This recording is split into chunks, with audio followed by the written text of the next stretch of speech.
Hello, this is Penny from Milton Anglican, and today is Trinity Sunday, the day on which the Church in many ways tries to describe the indescribable, to point to the character and the action of the divine, which of course is always dynamic and evolving. The earliest teachers of the Church describe God as Trinity, as three equal persons or expressions, Father, Son and Spirit, or in the perhaps more inclusive descriptors used by the 14th century mystic Julian of Norwich, Maker, Lover and Keeper. And that's a picture of God as a community of love, a community of equality. And that in itself, I think, is of immense importance in a world where inequality and autocracy so easily rise up, as we've seen in recent days in the United States. The picture of God as Trinity shows us how God's very being and nature is about relationship and about love. So how might that help us in these days of change and challenge?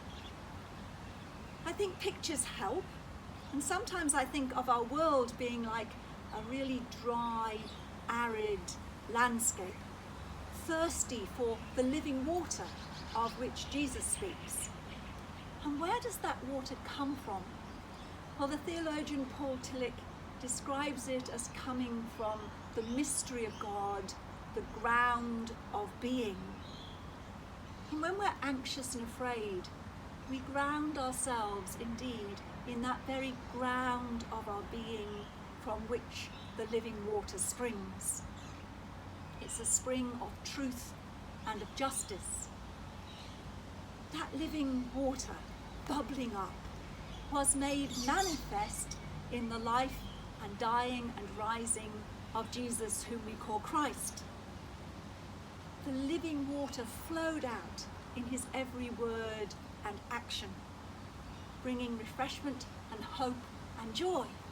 So in Jesus we see the lived manifestation of that community of love that is God, like a vast river of living water flowing out and nourishing the land, and in doing so actually replenishing the very ground, the ground of being from which it comes. A continuous flow of love. But it doesn't end there. As the risen Christ says in Matthew 28:20, remember, I am with you to the end of the age. The action of the Spirit, the keeper, carries, if you like, that living water on and out into the world, continuing the mission of God in every place and every time. The contemplative theologian Cynthia Bourgeault compares the action of God to being like the paddles of a Mississippi steamer paddle boat, continually being given and received again in a continuous exchange of energy and love that gives momentum to the action of God in the world and brings the living waters of truth and justice into our lives. So on this Trinity Sunday, we contemplate the mystery and the manifestation and the mission of God.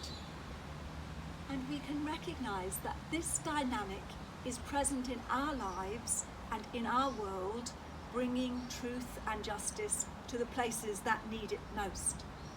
And perhaps we can recognize that we have a part to play in that dynamic, and find in this picture of non-hierarchical, equal community of love an antidote to the false exercises of power.